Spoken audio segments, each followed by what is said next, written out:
ਸਤਿ ਸ਼੍ਰੀ ਅਕਾਲ ਜੀ, ਤੁਸੀਂ ਦੇਖ ਰਹੇ ਹੋ ਪੰਜਾਬ ਮੇਲ USA TV। ਮੈਂ ਹਾਂ ਵਰੁਣ ਕੌਰ ਮਾਨ। ਪ੍ਰੋਗਰਾਮ ਪੰਜਾਬ ਚਰਚਾ ਦੇ ਵਿੱਚ ਤੁਹਾਡਾ ਸਾਰਿਆਂ ਦਾ ਬਹੁਤ-ਬਹੁਤ ਸਵਾਗਤ। ਧਰਨੇ ਲੱਗੇ ਹੋਏ ਨੇ, ਪਹਿਲਾਂ ਦਿੱਲੀ ਦੀਆਂ ਸਰਹੱਦਾਂ ਤੇ ਧਰਨੇ ਚੱਲ ਰਹੇ ਨੇ ਤੇ ਫਿਰ ਹੁਣ ਪੰਜਾਬ ਦੀਆਂ ਸਰਹੱਦਾਂ ਤੇ ਵੀ ਧਰਨੇ ਲੱਗ ਗਏ ਨੇ।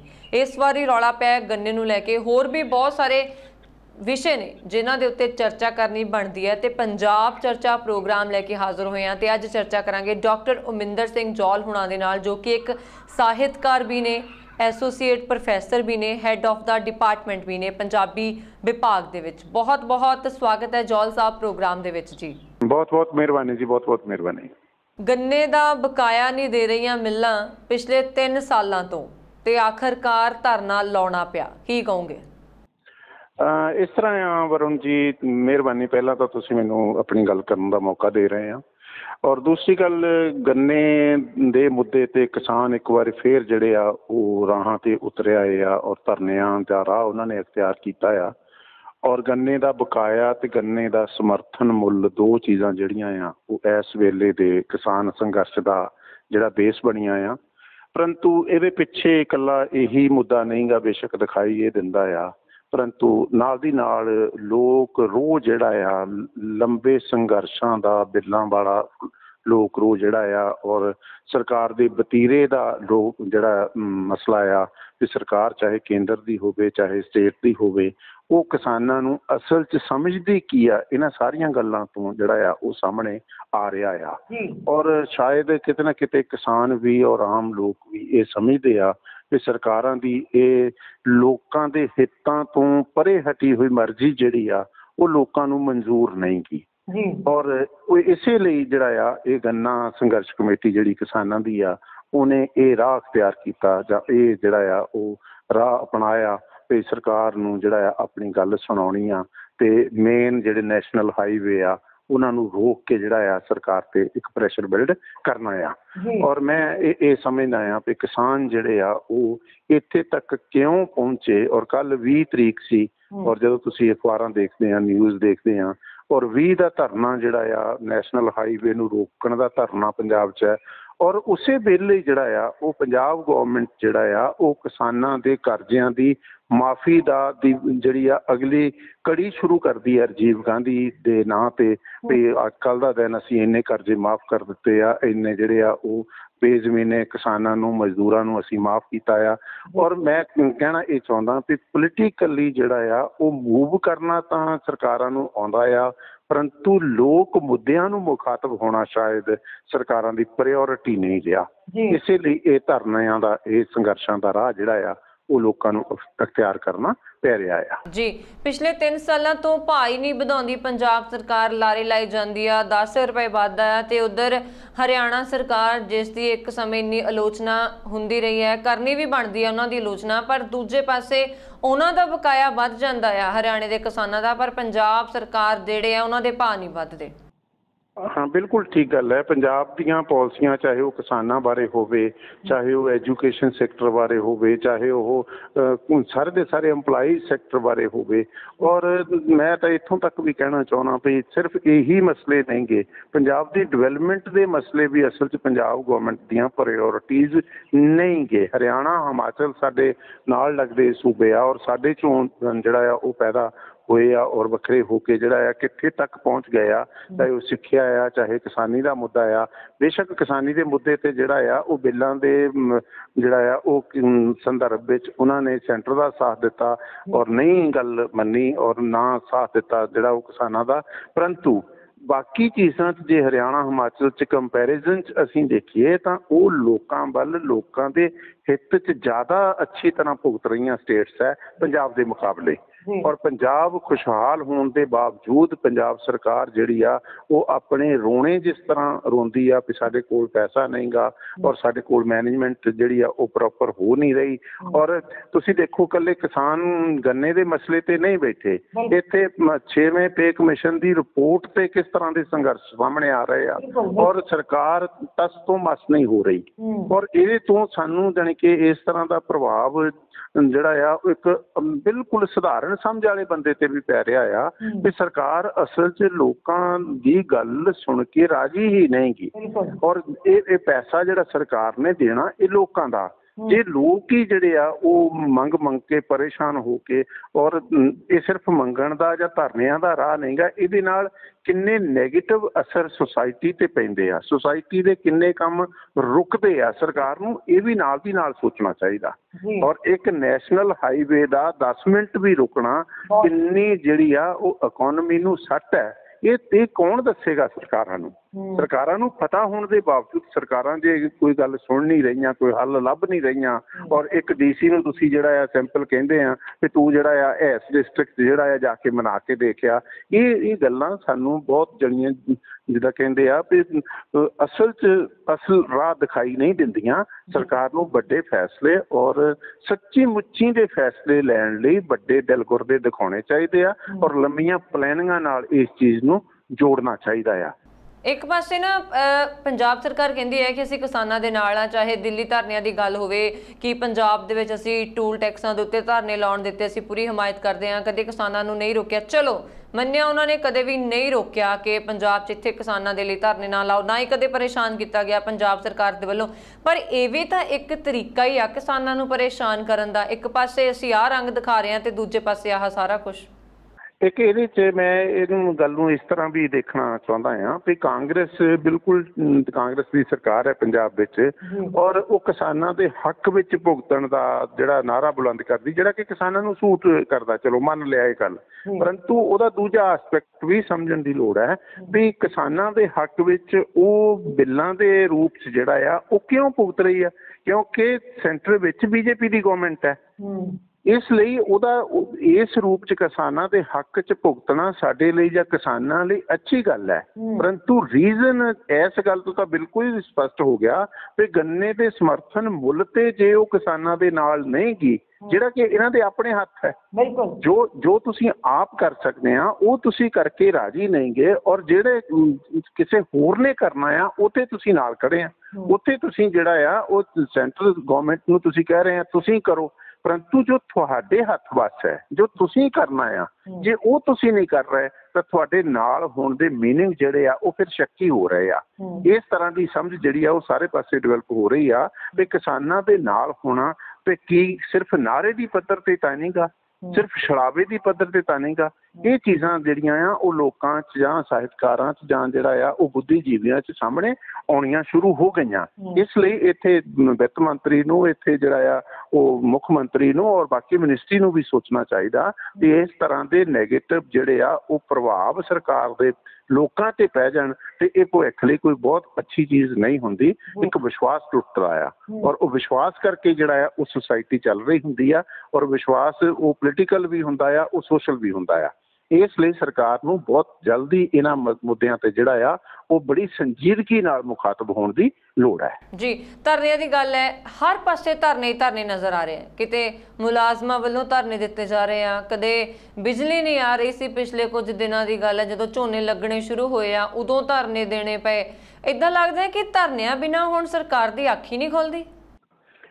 ਮੈਨੂੰ ਇਸ ਤਰ੍ਹਾਂ ਵੀ ਲੱਗਦਾ ਆ ਵੀ ਧਰਨੇ ਜਿਹੜੇ ਆ ਨਾ ਉਹ ਜਿਵੇਂ ਵੀ ਆਦਤ ਜਿਹੜਾ ਆ ਜਾਂ ਗੇਜੜਾ ਪਾ ਦੇਣਾ ਵੀ ਅਸੀਂ ਚੀਜ਼ ਦੇਣੀ ਉਦੋਂ ਆ ਜਦੋਂ ਲੋਕ ਜਿਹੜੇ ਆ ਉਹ ਬੜੀ ਸ਼ਿੱਦਤ ਨਾਲ ਜਾਂ ਭੈੜੀ ਤਰ੍ਹਾਂ ਮੰਗਣਗੇ ਤਾਂ ਅਸੀਂ ਉਦੋਂ ਦੇਣਾ ਆ, ਨਹੀਂ ਤਾਂ ਦਿੱਤੇ ਦਾ ਪਤਾ ਨਹੀਂ ਲੱਗਦਾ। ਇਸ ਤਰ੍ਹਾਂ ਦੀ ਸਾਈਕੀ ਜਿਹੜੀ ਆ, ਇਸ ਤਰ੍ਹਾਂ ਦੀ ਸਰਕਾਰ ਦੀ ਜਿਹੜੀ ਨੀਤੀ ਆ ਉਹ ਲੌਂਗ ਰਨ 'ਚ ਕੋਈ ਅੱਛੀ ਨੀਤੀ ਨਹੀਂ ਹੋਇਆ ਕਰਦੀ। ਬੇਸ਼ੱਕ ਪੋਲੀਟੀਕਲੀ ਉਹਨਾਂ ਨੂੰ ਲੱਗਦਾ ਹੋਏਗਾ ਇਸ ਗੱਲ ਨਾਲ ਜਿਹੜਾ ਆ ਵੀ ਅਸੀਂ ਕੋਈ ਗੇਨ ਕਰ ਜਾਣਾ ਆ, ਪਰੰਤੂ ਠੀਕ ਸਮੂਥ ਸਿਸਟਮ ਦੇ ਚੱਲਦੇ ਰਹਿਣ ਦੇ ਨਾਲ ਜਿਹੜੀਆਂ ਅੱਛੀਆਂ ਪਾਲਿਸੀਜ਼ ਨੂੰ ਲਾਗੂ ਕਰਨਾ, ਇਹ ਸਰਕਾਰ ਦੀ ਨੀਤੀ ਚਾਹੀਦੀ ਆ। ਵੀ ਸਰਕਾਰ ਦਾ ਪਤਾ ਉਦੋਂ ਲੱਗੇ ਵੀ 5 ਸਾਲਾਂ 'ਚ ਆਹ ਚੀਜ਼ਾਂ ਲੋਕਾਂ ਨੂੰ ਦੇ ਦਿੱਤੀਆਂ, ਪਰੰਤੂ ਸਰਕਾਰਾਂ ਜਿਹੜੀਆਂ ਆ ਉਹ ਜਿੰਨੀ ਦੇਰ ਲੋਕ ਸੜਕਾਂ ਤੇ ਨਹੀਂ ਆਉਂਦੇ ਉਨੀ ਦੇਰ ਦੇ ਕੇ ਰਾਜੀ ਨਹੀਂ ਗਈਆਂ। ਇਹ ਕੋਈ ਬਹੁਤੀ ਅੱਛੀ ਨੀਤੀ ਹੈ ਨਹੀਂ ਜੇ ਅਕੈਡਮਿਕਲੀ ਜਾਂ ਬੁੱਧੀ ਦੀ ਪੱਧਰ ਤੇ ਦੇਖੀਏ।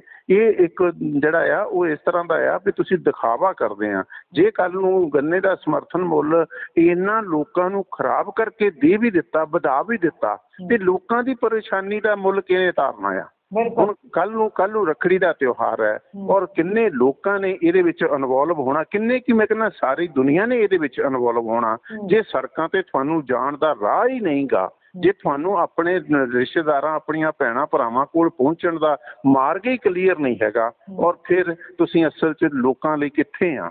ਸਰਕਾਰ ਲੋਕਾਂ ਦੀ ਹੋਇਆ ਕਰਦੀ ਆ, ਪਰੰਤੂ ਲੋਕਾਂ ਦੀ ਸਰਕਾਰ ਫਿਰ ਲੋਕਾਂ ਨੂੰ ਹੀ ਪਰੇਸ਼ਾਨ ਕਰਨ ਤੇ ਤੁਲਿਆ ਵੇ, ਇਹ ਤੱਕ ਬਣਦਾ ਨਹੀਂ ਨਾ ਹੈ। ਇਸ ਲਈ ਇਸ ਮੌਕੇ ਇਹ ਬਹੁਤ ਸੈਂਸਿਟਿਵ ਤਿਉਹਾਰ ਹੈ। ਜੇ ਮੈਂ ਆਪਣੀ ਨਜ਼ਰ ਤੋਂ ਦੇਖਾਂ, ਇਸ ਤਿਉਹਾਰ 'ਚ ਸੁਸਾਇਟੀ ਦਾ ਹਰ ਅੰਗ, ਹਰ ਜਿਹੜਾ ਆ ਉਹ ਜਿਹਦਾ ਵਿਅਕਤੀ ਜਿਹੜਾ ਆ ਉਹ ਸ਼ਾਮਲ ਹੁੰਦਾ ਆ, ਔਰ ਜੇ ਹਰ ਵਿਅਕਤੀ ਦੇ ਤਿਉਹਾਰ ਨੂੰ ਤੁਸੀਂ ਇਸ ਤਰ੍ਹਾਂ ਪਰੇਸ਼ਾਨੀ ਦਾ ਸਬੱਬ ਬਣਾ ਦੇਣਾ ਆ, ਚਾਹੇ ਉਹ ਧਰਨਿਆਂ ਦੀ ਬੇਵਸੀ ਕਰਕੇ ਕਿਸਾਨ ਬਣਾ ਰਹੇ ਹੋਣ ਤੇ ਚਾਹੇ ਜਿਹੜਾ ਆ ਉਹ ਸਰਕਾਰ ਆਪਣੀਆਂ ਨੀਤੀਆਂ ਕਰਕੇ ਬਣਾ ਰਹੀ ਹੋਵੇ, ਇਹ ਕੋਈ ਅੱਛੀ ਚੀਜ਼ ਨਹੀਂ ਗੀ। ਇਹਦੇ ਨਾਲ ਇੱਕ ਬੇਵਿਸ਼ਵਾਸੀ ਜਿਹੜੀ ਆ ਸੁਸਾਇਟੀ ਵਿੱਚ ਖੜੀ ਹੁੰਦੀ ਆ, ਔਰ ਇਹ ਬੇਵਿਸ਼ਵਾਸੀ ਅਲਟੀਮੇਟ ਜਿਹੜੀ ਆ ਉਹ ਦੋਨਾਂ ਧਿਰਾਂ ਨੂੰ ਨੁਕਸਾਨ ਪਹੁੰਚਾਉਂਦੀ ਆ। ਕਿਸਾਨ ਵੀ ਵਿਚਾਰੇ ਜੇ ਸੜਕਾਂ ਤੇ ਬੈਠੇ ਆ, ਠੀਕ ਹੈ, ਉਹ ਮਜਬੂਰੀ ਬਸ ਬੈਠੇ ਆ, ਪਰੰਤੂ ਮਜਬੂਰੀ ਬਸ ਬੈਠੇ ਕਿਸਾਨਾਂ ਦਾ ਕਿਸੇ ਨੂੰ ਨੁਕਸਾਨ ਹੋ ਰਿਹਾ ਤੇ ਉਹਦੀ ਜ਼ਿੰਮੇਵਾਰੀ ਸਰਕਾਰਾਂ ਦੀ ਆ। ਉਹਨਾਂ ਨੂੰ ਬਹੁਤ ਜਲਦੀ ਇਹਦੇ ਤੇ ਫੈਸਲੇ। ਇੱਥੇ ਆ ਸਵਾਲ ਵੀ ਉੱਠਦਾ ਕਿ ਜਿਹੜੇ ਕਿਸਾਨਾਂ ਨੇ ਆਪਣੀਆਂ ਭੈਣਾਂ ਦੇ ਕੋਲ ਜਾਣਾ ਜਾਂ ਜਿਨ੍ਹਾਂ ਦੀਆਂ ਭੈਣਾਂ ਨੇ ਉਹਨਾਂ ਦੇ ਗੁੱਟ ਸਜਾਉਣ ਆਉਣੇ ਰੱਖੜੀ ਦੇ ਨਾਲ, ਉਹ ਵੀ ਇਸ ਦਿਨ ਦੇ ਉੱਤੇ ਸੜਕਾਂ ਦੇ ਉੱਤੇ ਲੰਮੇ ਪਏ ਆ ਇੰਨੀ ਧੁੱਪ ਦੇ ਵਿੱਚ। ਬਿਲਕੁਲ ਬਿਲਕੁਲ, ਮੈਂ ਤਾਂ ਇਹੀ ਕਿਹਾ ਵੀ ਇਹ ਤਿਉਹਾਰ ਇਸ ਤਰ੍ਹਾਂ ਦਾ ਆ, ਔਰ ਦੀਵਾਲੀ ਔਰ ਰੱਖੜੀ ਇਸ ਤਰ੍ਹਾਂ ਦੇ ਤਿਉਹਾਰ ਹੈ ਜਿਹੜੇ ਹਰ ਵਰਗ ਮਨਾਉਂਦਾ ਆ, ਹਰ ਵਰਗ ਨਾਲ ਦੀ ਇਨਵੋਲਵਮੈਂਟ ਹੈ ਜਿਹਦੇ ਵਿੱਚ। ਤੇ ਜੇ ਉਸ ਵਰਗ ਨੇ ਜਿਹੜਾ ਆ ਉਹ ਸੱਚੀ ਮੁੱਚੀ ਇਸ ਰੂਪ 'ਚ ਜਿਹੜਾ ਆ ਪਰੇਸ਼ਾਨ ਹੀ ਹੋਣਾ ਆ। ਹੁਣ ਮੈਂ GT ਰੋਡ ਤੋਂ ਨੈਸ਼ਨਲ ਹਾਈਵੇ ਤੋਂ ਮੈਂ ਆਇਆ, ਔਰ ਨੈਸ਼ਨਲ ਹਾਈਵੇ ਤੇ ਇੰਨੀ ਬੁਰੀ ਹਾਲਤ ਹੈ ਵਰੁਣ ਜੀ, ਤੇ ਲੱਗਦਾ ਆ ਵੀ ਜਿਹੜਾ ਆ ਉਹ ਸਿਵਲਾਈਜ਼ਡ ਸੁਸਾਇਟੀ ਕੀ ਇਸ ਤਰ੍ਹਾਂ ਦੀ ਹੋਇਆ ਕਰਦੀ ਹੈ। ਔਰ ਜ਼ਿੰਮੇਵਾਰੀ ਕਿਹਦੀ ਹੈ? ਜ਼ਿੰਮੇਵਾਰੀ ਸਰਕਾਰਾਂ ਦੀ ਆ। ਤੇ ਰਹਿੰਦੇ ਸਮੇਂ ਉਹ ਸੱਚੀ ਮੁੱਚੀ ਢੁਕਵੇਂ ਫੈਸਲੇ, ਲੋਕ ਹਿਤੈਸ਼ੀ ਫੈਸਲੇ ਲੈਣ ਤੋਂ ਜਿਹੜਾ ਆ ਉਹ ਕੰਨੀ ਕਤਰਾਉਂਦੀਆਂ ਰਹੀਆਂ ਸਰਕਾਰਾਂ, ਔਰ ਕਰਮਚਾਰੀਆਂ ਦਾ ਕੋਈ ਵੀ ਵਰਗ ਤੁਹਾਡੇ ਤੋਂ ਖੁਸ਼ ਨਾ ਹੋਵੇ, ਇਹ ਤਾਂ ਆਪਣੇ ਆਪ 'ਚ ਸੋਚਣ ਵਾਲੀ ਗੱਲ ਹੈ। ਮਨਪ੍ਰੀਤ ਬਾਦਲ ਬਜਟ ਜਾਂ ਘਾਟੇ, ਵਿੱਤੀ ਘਾਟੇ ਦਾ ਜਿੰਨਾ ਮਰਜ਼ੀ ਵਿਖਿਆਨ ਕਰ ਲੈ, ਪਰੰਤੂ ਜਿੱਦਾਂ ਕਹਿੰਦੇ ਆ ਵੀ ਪਰਿਵਾਰ ਦੇ ਮੁਖੀ ਦੇ ਸਿਰ ਹੀ ਹੁੰਦਾ ਉਹਨੇ ਮੈਨੇਜ ਕਿੱਦਾਂ ਕਰਨਾ, ਕਿੱਥੋਂ ਕਿਹੜਾ ਪੈਸਾ ਉਹਨੇ ਕੱਢਣਾ, ਕਿੱਥੇ ਲਾਉਣਾ ਤਾਂ ਕਿ ਪਰਿਵਾਰ ਅੱਛੀ ਤਰ੍ਹਾਂ ਚੱਲੇ, ਸਟੇਟ ਅੱਛੀ ਤਰ੍ਹਾਂ ਚੱਲੇ, ਦੇਸ਼ ਅੱਛੀ ਤਰ੍ਹਾਂ ਚੱਲੇ। ਪਰੰਤੂ ਜੇ ਉਹ ਨਹੀਂ ਉਹ ਮੈਨੇਜ ਕਰ ਪਾ ਰਹੇ ਤਾਂ ਇਹਦੇ 'ਚ ਲੋਕਾਂ ਦਾ ਕੋਈ ਕਸੂਰ ਨਹੀਂ ਹੋਇਆ ਕਰਦਾ। ਇਹਦੇ 'ਚ ਸਰਕਾਰਾਂ ਨੂੰ ਆਪਣੇ ਬਾਰੇ ਸੋਚਣਾ ਚਾਹੀਦਾ ਔਰ ਸੋਚਣ ਦੀ ਲੋੜ ਹੈ। ਇੱਥੇ ਮੈਨੂੰ ਭਗਵੰਤ ਮਾਨ ਹੋਣਾ ਦਾ ਇੱਕ ਵਿਅੰਗ ਕੱਸਿਆ ਨਜ਼ਰ ਆ ਰਿਹਾ। ਉਹਨਾਂ ਨੇ ਮਨਪ੍ਰੀਤ ਬਾਦਲ ਹੋਣਾ ਤੇ ਕਾਂਗਰਸ ਸਰਕਾਰ ਉੱਤੇ ਵਿਅੰਗ ਕੱਸਿਆ ਸੀਗਾ ਕਿ ਇਹ ਖਜ਼ਾਨਾ ਨਹੀਂ, ਇਹ ਪੀਪਾ ਆ ਜਿਹੜਾ 24 ਘੰਟੇ ਖਾਲੀ ਰਹਿੰਦਾ, ਇਹਦਾ ਢੋਲ ਬਣਾ ਲਓ। ਕੀ ਕਹੋਗੇ? ਚਲੋ ਭਗਵੰਤ ਮਾਨ ਦੀਆਂ ਹੁਣ ਜਿੰਨੀਆਂ ਟਿੱਪਣੀਆਂ ਕਦੇ ਲੋਕ ਹਿਤੈਸ਼ੀ ਲੱਗਦੀਆਂ ਹੋਇਆ ਕਰਦੀਆਂ ਸੀ, ਹੁਣ ਉਹਦਾ ਪੋਲੀਟੀਕਲ ਰੂਪ ਹੋ ਗਿਆ, ਠੀਕ ਹੈ। ਇਸ ਲਈ ਉਹ ਆਪਣੀ ਵੱਖਰੀ ਪਾਰਟੀ ਵਜੋਂ ਐਸਟੈਬਲਿਸ਼ ਹੈ, ਠੀਕ ਹੈ। ਉਹਦੇ ਵਿਅੰਗ ਜਿਹੜੇ ਆ ਉਹ ਰਾਜਨੀਤਿਕ ਚੋਭਾਂ ਵਾਲੇ ਹੋ ਸਕਦੇ ਆ, ਪਰੰਤੂ ਮੈਂ ਜੋ ਕਹਿ ਸਕਦਾ ਆ ਵੀ ਲੋਕ ਆਮ ਬੰਦੇ ਦੀ ਸਮਝ ਵਿੱਚ ਜਿਹੜਾ ਆ ਉਹ ਅਸਲ 'ਚ ਸਰਕਾਰ ਕਿਸੇ ਦੀ ਹੋਵੇ, ਚਾਹੇ ਕਾਂਗਰਸ ਦੀ ਹੋਵੇ, ਚਾਹੇ ਕਿਸੇ ਹੋਰ ਪਾਰਟੀ ਦੀ ਹੋਵੇ, ਉਹਨੂੰ ਲੋਕਾਂ ਦੇ ਇੱਕ ਜਿਹੜਾ ਹੱਕ ਵਿੱਚ ਖੜਨ ਲਈ ਜਿਹੜਾ ਆ ਉਹ ਹਰ ਵੇਲੇ ਚੇਤਨ ਵੀ ਰਹਿਣਾ ਚਾਹੀਦਾ, ਔਰ ਆਪਣੀਆਂ ਨੀਤੀਆਂ ਨੂੰ ਵੀ ਇਸੇ ਤਰ੍ਹਾਂ ਮੋਡੀਫਾਈ ਕਰਦੇ ਰਹਿਣਾ ਚਾਹੀਦਾ। ਜਿੱਦਾਂ ਹੁਣ ਅਸੀਂ ਨੀਤੀਆਂ ਦੀ ਗੱਲ ਕਰਦੇ ਹਾਂ ਸਰਕਾਰ ਦੀਆਂ ਦੀ, ਜਦੋਂ ਤਾਂ ਵੋਟਾਂ ਆਉਣੀਆਂ, ਜਿੱਦਾਂ ਹੁਣ ਲਾਰੇ ਲੱਗਣੇ ਸ਼ੁਰੂ ਹੋ ਗਏ, ਆਹ ਹੋ ਜੂ, ਆਹ ਹੋ ਜੂ, ਜਦੋਂ ਕਿਤੇ ਵੀ ਵੋਟਾਂ ਆਉਂਦੀਆਂ ਆ ਅਸੀਂ ਉਹਨਾਂ ਨੂੰ ਫ੍ਰੀ ਚੀਜ਼ਾਂ ਦੇਣ ਦੀ ਗੱਲ ਕਰਦੇ ਹਾਂ। ਤੁਹਾਨੂੰ ਆਹ ਫ੍ਰੀ ਮਿਲੂਗਾ, ਤੁਹਾਨੂੰ ਉਹ ਫ੍ਰੀ ਮਿਲੂਗਾ। ਅਸੀਂ ਰੋਜ਼ਗਾਰ ਨਹੀਂ ਪੈਦਾ ਕਰਦੇ ਤਾਂ ਜੋ ਆਪਣੇ ਆਪ ਕਮਾਉਣ ਤੇ ਆਪਣੇ ਆਪ ਚੀਜ਼ਾਂ ਲੈਣ, ਫ੍ਰੀ ਦੀ ਲੋੜ ਹੀ ਨਾ ਪਵੇ। ਕੀ ਕਹੋਗੇ? ਨਹੀਂ, ਇਸ ਤਰ੍ਹਾਂ ਆ, ਜੇ ਸਿਸਟਮ ਸਵੈ ਚਾਲਕ ਸਿਸਟਮ ਬਣ ਜਾਏ, ਆਪਣੇ ਆਪ ਚੱਲਣ ਵਾਲਾ ਸਿਸਟਮ ਬਣ ਜਾਏ, ਉਹ ਤਾਂ ਫਿਰ ਆਈਡੀਅਲ ਰੂਪ ਹੋ ਗਿਆ। ਔਰ ਆਈਡੀਅਲਿਜ਼ਮ ਜਿਹੜਾ ਆ ਨਾ, ਉਹ ਨਾ ਸਰਕਾਰਾਂ ਨੂੰ ਸੂਟ ਕਰਦਾ ਤੇ ਨਾ ਲੋਕਾਂ ਦੀ ਏਦਾਂ ਦੀ ਸਮਝ ਹੁੰਦੀ ਆ। ਔਰ ਸਰਕਾਰਾਂ ਨੂੰ ਇਸ ਲਈ ਸੂਟ ਨਹੀਂ ਕਰਦਾ ਵੀ ਸਰਕਾਰਾਂ ਜਿਹੜੀਆਂ ਆ ਉਹ ਇਸ ਗੱਲ ਤੇ ਟਿਕ ਜਾਂਦੀਆਂ ਆ ਵੀ ਸਾਡੇ ਤੋਂ ਇਹ ਮੰਗਦੇ ਹੀ ਚੰਗੇ ਆ, ਸਾਡੀ ਲੋੜ ਹੀ ਤਾਂ ਆ।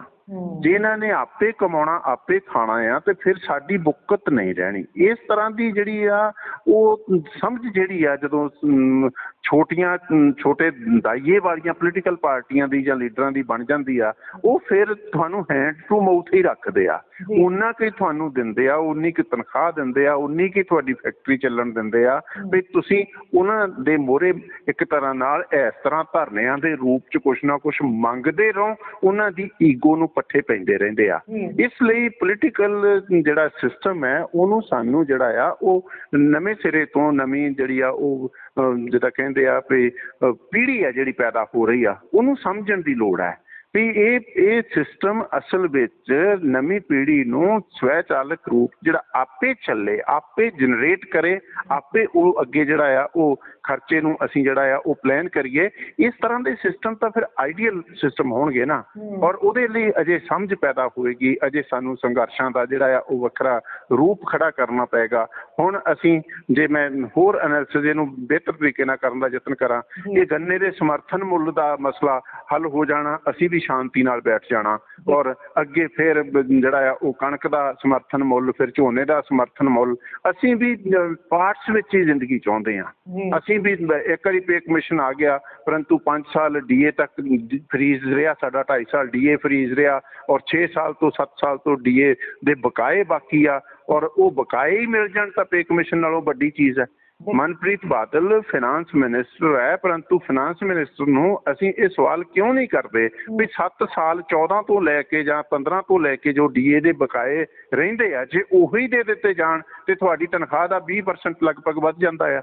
ਪਰੰਤੂ ਮਨਪ੍ਰੀਤ ਬਾਦਲ ਅਸ਼ੋਰਟੀ ਦੇ ਰਹੇ ਆ ਔਰ ਕਹਿ ਰਹੇ ਆ ਵੀ 14% ਜ਼ਰੂਰ, 15% ਜ਼ਰੂਰ ਵਧਾ ਦੇਣਾ, ਜਾਣੀ ਕਿ ਜੋ ਬਕਾਏ ਰਹਿੰਦੇ ਆ ਉਹ ਹੀ ਦੇ ਦਿੱਤੇ ਜਾਣ ਤਾਂ ਇੰਨਾ ਤਾਂ ਵੱਧ ਜਾਣਾ ਜਿੰਨਾ ਉਹ ਕਹਿ ਰਹੇ ਆ। ਇਸ ਲਈ ਸਾਨੂੰ ਵੀ ਆਪਣੀਆਂ ਮੰਗਾਂ, ਸਾਨੂੰ ਵੀ ਆਪਣੇ ਜਿਹੜੇ ਆ ਉਹ ਮੁੱਦਿਆਂ ਤੇ ਹੋਰ ਅਵੇਅਰ ਹੋਣ ਦੀ ਲੋੜ ਹੈ। ਸਾਨੂੰ ਕੋਈ ਮੂਰਖ ਨਾ ਬਣਾ ਜਾਏ, ਠੀਕ ਹੈ। ਜੇ ਸਾਰੇ ਮੁਲਕ ਵਿੱਚ ਜਿਹੜਾ ਆ ਉਹ 14% ਸੈਲਰੀ ਪੇ ਕਮਿਸ਼ਨ ਨਾਲ ਸਿੱਧੇ ਰੂਪ ਚ ਵਧੀ ਆ, ਔਰ ਅਗਲੀ ਗੱਲ ਸਾਰੇ ਪੇ ਕਮਿਸ਼ਨਾਂ ਨਾਲੋਂ ਮੋਦੀ ਸਰਕਾਰ ਦਾ ਪੇ ਕਮਿਸ਼ਨ ਸਭ ਤੋਂ ਘੱਟ ਵਾਧੇ ਨਾਲ ਹਾਜ਼ਰ ਹੋਇਆ ਆ, ਜਿਹੜਾ ਇਸ ਵਾਰੀ ਪੇ ਕਮਿਸ਼ਨ ਉਹਨਾਂ ਨੇ ਲਾਗੂ ਕੀਤਾ। ਜਾਣੀ ਭਾਰਤ ਦੇ ਇਤਿਹਾਸ ਵਿੱਚ ਇਹ ਲੋਐਸਟ ਵਾਧਾ ਆ ਪੇ ਕਮਿਸ਼ਨ ਵੱਲੋਂ ਕੀਤਾ ਗਿਆ, ਔਰ ਫਿਰ ਵੀ ਅਸੀਂ ਸਮਝਦੇ ਹਾਂ ਵੀ ਜਿਹੜਾ ਪੰਜਾਬ ਗੌਰਮੈਂਟ ਤਾਂ ਉਹਦੇ ਤੋਂ ਵੀ ਥੱਲੇ ਚਲੇ ਗਈ। ਇਸ ਲਈ ਜਾਣੀ ਆਜ਼ਾਦੀ ਤੋਂ ਹੁਣ ਤੱਕ ਵੀ ਮਜ਼ਦੂਰਾਂ ਨਾਲ, ਕਿਸਾਨਾਂ ਨਾਲ, ਕਰਮਚਾਰੀਆਂ ਨਾਲ ਜੋ ਹੁੰਦਾ ਰਿਹਾ ਉਹਦੇ ਤੋਂ ਵਰਸਟ ਹੋ ਰਿਹਾ ਇਸ ਵੇਲੇ। ਫਿਰ ਵੀ ਜੇ ਅਸੀਂ ਸੰਭਲਣਾ ਨਹੀਂ, ਇਸ ਸਿਚੁਏਸ਼ਨ ਨੂੰ ਐਨਾਲਾਈਜ਼ ਨਹੀਂ ਕਰ ਪਾਉਣਾ ਤੇ ਫਿਰ ਕੱਲਾ ਸਰਕਾਰਾਂ ਦਾ ਨਹੀਂ ਕਸੂਰ ਸਾਡਾ ਵੀ ਆ। ਬਕਾਇਆ ਦਿੱਤਾ ਨਹੀਂ ਗਿਆ, ਭਾਅ ਵਧਾਏ ਨਹੀਂ ਗਏ, ਪਰ ਆਪ ਐਮਐਲਏ ਤੇ ਐਮਪੀ ਦੀਆਂ ਤਨਖਾਹਾਂ 'ਚ ਵਾਧੇ ਹੁੰਦੇ ਆ। ਇੱਕ ਮੰਤਰੀ ਦੇ ਨਾਲ 2-2 ਗੱਡੀਆਂ, ਉਹਨਾਂ ਦਾ ਕਿੰਨਾ ਪੈਟਰੋਲ ਲੱਗਦਾ। ਇੱਕ ਵਾਰੀ ਤੁਸੀਂ ਐਮਐਲਏ ਬਣ ਜਾਂਦੇ ਹੋ, ਉਹਦੀ ਪੈਨਸ਼ਨ, ਜੇ ਉਹੀ ਬੰਦਾ ਦੂਜੀ ਵਾਰੀ ਐਮਐਲਏ ਬਣਿਆ ਫਿਰ ਉਹਨੂੰ ਪੈਨਸ਼ਨ, 4-4 ਵਾਰੀ ਐਮਐਲਏ ਬਣ ਕੇ ਉਹਨਾਂ ਨੂੰ 4-4 ਪੈਨਸ਼ਨਾਂ ਲੱਗਦੀਆਂ। ਉਦੋਂ ਸਰਕਾਰ ਦਾ ਖਜ਼ਾਨਾ ਕਿੱਥੋਂ ਭਰ ਜਾਂਦਾ? ਬਿਲਕੁਲ ਠੀਕ ਗੱਲ ਹੈ ਤੁਹਾਡੀ, ਬਿਲਕੁਲ ਠੀਕ ਗੱਲ ਹੈ। ਔਰ ਇਹਨਾਂ ਗੱਲਾਂ ਨੂੰ ਜਿਹੜਾ ਆ ਇਸ ਵਿਧੀ ਵਿਧਾਨ ਨੂੰ ਤਾਂ ਜਿਹੜਾ ਕਹਿੰਦੇ ਆ ਵੀ ਕੋਰਟ ਤੱਕ ਲਿਜਾਣ ਦੀ ਲੋੜ ਹੁੰਦੀ ਆ।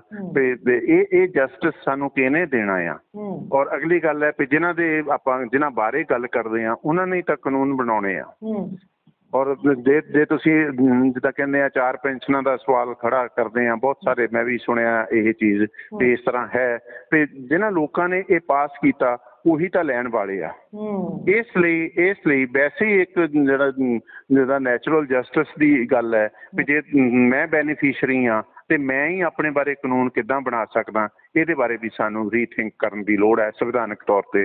ਤੇ ਅਸਲ 'ਚ ਆਪਣੀ ਤਨਖਾਹ ਆਪੇ ਵਧਾ ਕੇ ਬੈਠਣ ਵਾਲਾ ਕਲਚਰ ਜਿਹੜਾ ਆ ਉਹ ਕਿੰਨਾ ਕੁ ਅੱਛਾ ਆ, ਕਿੰਨਾ ਕੁ ਪੋਲੀਟੀਕਲ ਸਿਸਟਮ ਉਹ ਅੱਛਾ ਆ, ਇਹਦੇ ਬਾਰੇ ਵੀ ਸੋਚਣ ਦੀ ਲੋੜ ਹੈ। ਬਿਲਕੁਲ ਠੀਕ ਗੱਲ ਹੈ ਤੁਹਾਡੀ। ਬਿਲਕੁਲ, ਕਿਉਂਕਿ ਦੇਖੋ ਇੱਕ ਪਾਸੇ ਅਸੀਂ ਕਹਿ ਦਿੰਦੇ ਸਾਡਾ ਖਜ਼ਾਨਾ ਖਾਲੀ ਆ, ਦੂਜੇ ਪਾਸੇ ਐਮਐਲਏ ਮੰਤਰੀਆਂ ਦੇ ਉੱਤੇ ਇੰਨਾ ਪੈਸਾ ਲਟਾਇਆ ਜਾਂਦਾ, ਫਿਰ ਉਦੋਂ ਵੀ ਤਾਂ ਖਜ਼ਾਨਾ ਭਰਦਾ ਹੀ ਆ ਨਾ।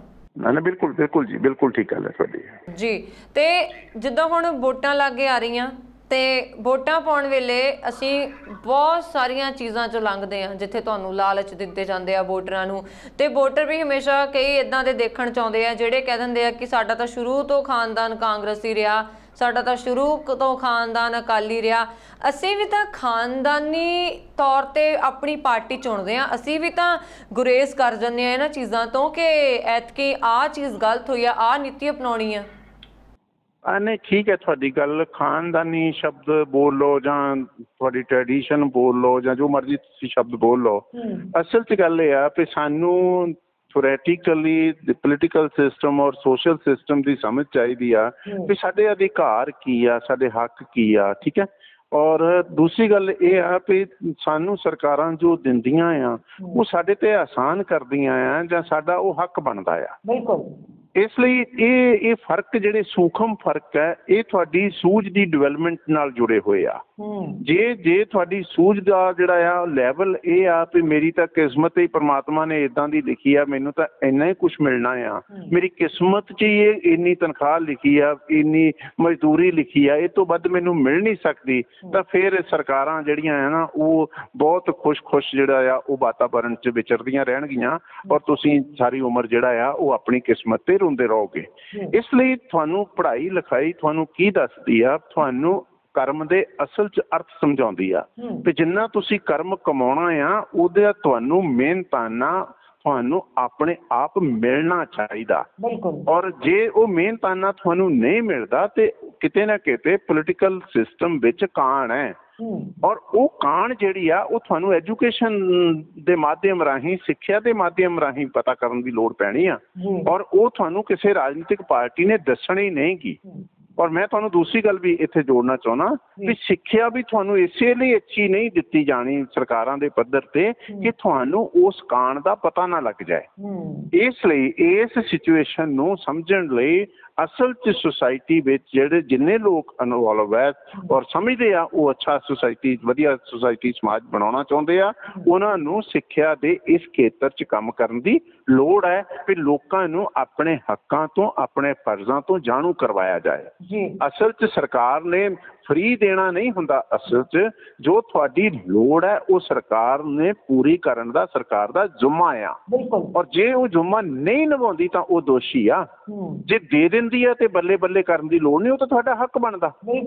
ਇਸ ਲਈ ਜੇ ਰੋਟੀ ਵੀ ਨਹੀਂ ਤੁਹਾਨੂੰ 3 ਡੰਗ ਦੀ 2 ਡੰਗ ਦੀ ਸਰਕਾਰ ਨੇ ਮੁਹੱਈਆ ਕਰਾਉਣੀ ਤਾਂ ਫਿਰ ਉਹ ਤੁਹਾਡੀ ਸਰਕਾਰ ਹੈ ਹੀ ਨਹੀਂ ਗੀ ਅਸਲ 'ਚ। ਇਸ ਲਈ ਇਸ ਐਂਗਲ ਤੋਂ ਸੁਸਾਇਟੀ ਦੀ ਡਿਵੈਲਪਮੈਂਟ ਔਰ ਸੁਸਾਇਟੀ ਦੇ ਇਨਰ ਸਟਰਕਚਰ ਨੂੰ ਸਮਝਣ ਦੀ ਲੋੜ ਹੈ ਵੀ ਸਰਕਾਰਾਂ ਤੁਹਾਡੇ ਤੇ ਕੋਈ ਪੁੰਨ ਨਹੀਂ ਕਰਦੀਆਂ, ਤੁਹਾਨੂੰ ਕੋਈ ਦਾਨ ਨਹੀਂ ਦਿੰਦੀਆਂ, ਤੁਹਾਡਾ ਹੱਕ ਬਣਦਾ ਆ ਤੇ ਜੇ ਤੁਹਾਡਾ ਉਹ ਹੱਕ ਬਣਦਾ ਆ ਤੇ ਹੱਕ ਲੈਣ 'ਚ ਜਿਹੜਾ ਆ ਉਹ ਕਿਤੇ ਰੋਸਾ ਵੀ ਕਰਨਾ ਪੈ ਸਕਦਾ, ਕਿਤੇ ਧਰਨਾ ਵੀ ਲਾਉਣਾ ਪੈ ਸਕਦਾ, ਪਰੰਤੂ ਹੱਕ ਲੈਣ ਲਈ ਪਹਿਲਾਂ ਆਪਣੀ ਸਮਝ ਜਿਹੜੀ ਆ ਉਹ ਡਿਵੈਲਪ ਕਰਨ ਦੀ ਲੋੜ ਹੁੰਦੀ ਆ। ਜੀ, ਟ੍ਰੇਨਾਂ ਬੰਦ ਨੇ ਗੰਨੇ ਦੇ ਰੌਲੇ ਕਰਕੇ ਤੇ ਬੱਸਾਂ ਵੀ ਬੰਦ ਹੋ ਗਈਆਂ, ਬਹੁਤ ਸਾਰੇ ਰੂਟ ਵੀ ਬੰਦ ਆ। ਜਿਹੜੇ ਪ੍ਰਸ਼ਾਸਨਿਕ ਅਧਿਕਾਰੀ ਆ ਉਹਨਾਂ ਨੂੰ ਗੱਲਬਾਤ ਕਰਨ ਲਈ ਕਿਹਾ ਗਿਆ, ਸਰਕਾਰ ਕਹਿ ਰਹੀ ਆ ਆਪਾਂ ਗੱਲਬਾਤ ਕਰਾਂਗੇ, ਗੱਲਬਾਤ ਹੋ ਜਾਂਦੀ ਆ, ਧਰਨੇ ਚੱਕ ਲੈ ਜਾਣਗੇ। ਤੁਹਾਨੂੰ ਲੱਗਦਾ ਫੈਸਲਾ ਹੋਊਗਾ, ਹੱਕ ਮਿਲਣਗੇ? ਦੇਖੋ ਜੀ, ਹੱਕ ਜਿਹੜੇ ਆ ਨਾ ਉਹ ਪੂਰਨ ਰੂਪ 'ਚ ਤਾਂ ਕਦੇ ਨਹੀਂ ਮਿਲਦੇ ਹੁੰਦੇ, ਪਰੰਤੂ ਮੈਨੂੰ ਲੱਗਦਾ ਆ ਸਰਕਾਰ ਕਿਤੇ ਨਾ ਕਿਤੇ ਜਿਹੜਾ ਆ ਉਹ ਕਿਸਾਨਾਂ ਨੂੰ ਮਨਾਏਗੀ ਔਰ ਜਦੋਂ ਮਨਾਏਗੀ ਤੇ ਕਿਸਾਨ ਵੀ ਵਿਚਾਰੇ ਥੱਕੇ ਹਾਰੇ ਕਿਤੇ ਨਾ ਕਿਤੇ ਸਮਝੌਤੇ ਲਈ ਮਜਬੂਰ ਹੋਣਗੇ ਔਰ ਕਿਸਾਨਾਂ ਦੇ ਵੀ, ਕਿਉਂਕਿ ਲੋਕਾਂ ਨਾਲ ਰਾਬਤਾ ਆ, ਮਨੋਂ ਜੁੜੇ ਹੋਏ ਕਿਸਾਨ ਹੈ, ਲੋਕਾਂ ਦੀਆਂ ਪਰੇਸ਼ਾਨੀਆਂ ਵੀ ਉਹਨਾਂ ਦੇ ਧਿਆਨ ਵਿੱਚ ਹੈ, ਹੋਣਗੀਆਂ ਵੀ। ਠੀਕ ਹੈ। ਔਰ ਆਪਣਾ ਹੱਕ ਵੀ ਠੀਕ ਹੈ ਉਹਨਾਂ ਦਾ ਆ, ਪਰੰਤੂ ਮੈਨੂੰ ਲੱਗਦਾ ਕਿਤੇ ਨਾ ਕਿਤੇ ਸਰਕਾਰ ਨੂੰ ਪਰ ਫਿਰ ਵੀ ਔਰ ਮੰਨਣੀ ਪਏਗੀ ਕਿਸਾਨਾਂ ਦੀ ਗੱਲ ਔਰ ਮੰਨਣੀ ਚਾਹੀਦੀ ਆ। ਥਿਓਰੈਟੀਕਲੀ ਮੈਂ ਇਹ ਸਮਝਦਾ ਹਾਂ। ਤੁਸੀਂ ਪ੍ਰੋਗਰਾਮ 'ਚ ਆਏ, ਤੁਹਾਡਾ ਗੱਲਬਾਤ ਕੀਤੀ ਹੈ ਤੁਸੀਂ ਪ੍ਰੋਗਰਾਮ 'ਚ, ਬਹੁਤ ਬਹੁਤ ਸ਼ੁਕਰੀਆ। ਕੋਈ ਸੰਦੇਸ਼ ਤੁਸੀਂ ਦੇਣਾ ਚਾਹੋ ਜਾਂਦੇ ਹੋਏ? ਸੰਦੇਸ਼ ਇਹਨਾਂ ਹੀ ਆ, ਲੋਕ ਆਪਣੇ ਹੱਕਾਂ ਪ੍ਰਤੀ ਅਵੇਅਰ ਰਹਿਣ ਲਈ ਪੜ੍ਹਨਾ, ਸਿੱਖਿਆ ਲੈਣੀ ਬਹੁਤ ਜ਼ਰੂਰੀ ਆ ਔਰ ਸਿੱਖਿਆ ਸੰਵਾਦ ਵਿੱਚੋਂ ਆਉਣੀ ਆ। ਆਪਸ ਵਿੱਚ ਡਾਇਲੋਗ ਕਰਨ ਔਰ ਅੱਛੇ ਮਾਹੌਲ ਵਿੱਚ ਆਪਸ ਵਿੱਚ ਕੀਤੇ ਹੋਏ ਡਾਇਲੋਗ ਹੀ ਠੀਕ ਨਤੀਜਿਆਂ ਤੱਕ ਸਾਨੂੰ ਪਹੁੰਚਾ ਸਕਦੇ ਆ। ਮੈਂ ਇੰਨਾ ਹੀ ਕਹਿਣਾ ਚਾਹੁੰਦਾ। ਬਹੁਤ ਸ਼ੁਕਰੀਆ ਸਾਡੇ ਨਾਲ ਗੱਲਬਾਤ ਕਰਨ ਦੇ ਲਈ। ਬਹੁਤ ਬਹੁਤ ਮਿਹਰਬਾਨੀ ਵਰਨ ਜੀ, ਬਹੁਤ ਬਹੁਤ ਮਿਹਰਬਾਨੀ। Thank you. ਇਹ ਸਨ ਡਾਕਟਰ ਉਮਿੰਦਰ ਸਿੰਘ ਜੌਲ, ਜੋ ਕਿ ਸਾਹਿਤਕਾਰ ਨੇ ਤੇ ਨਾਲ ਦੇ ਨਾਲ ਪੰਜਾਬੀ ਵਿਭਾਗ ਦੇ ਵਿੱਚ HOD ਨੇ, ਐਸੋਸੀਏਟ ਪ੍ਰੋਫੈਸਰ ਨੇ, ਜੋ ਇਹਨਾਂ ਮੁੱਦਿਆਂ ਤੇ ਬਹੁਤ ਬਰੀਕੀ ਨਾਲ ਗੱਲਬਾਤ ਕਰਦੇ ਨੇ, ਪੂਰੀ ਜਾਣਕਾਰੀ ਰੱਖਦੇ ਨੇ। ਉਹਨਾਂ ਨੇ ਕੀਤੀ ਹੈ ਸਾਡੇ ਨਾਲ ਗੱਲਬਾਤ। ਪ੍ਰੋਗਰਾਮ ਪੰਜਾਬ ਚਰਚਾ ਦੇ ਵਿੱਚ ਅੱਜ ਦੇ ਲਈ ਬਸ ਇੰਨਾ ਹੀ। ਮੈਨੂੰ ਵਰੁਣ ਕੌਰ ਮਾਨ ਨੂੰ ਦਿਓ ਆਗਿਆ। ਸਤਿ ਸ਼੍ਰੀ ਅਕਾਲ।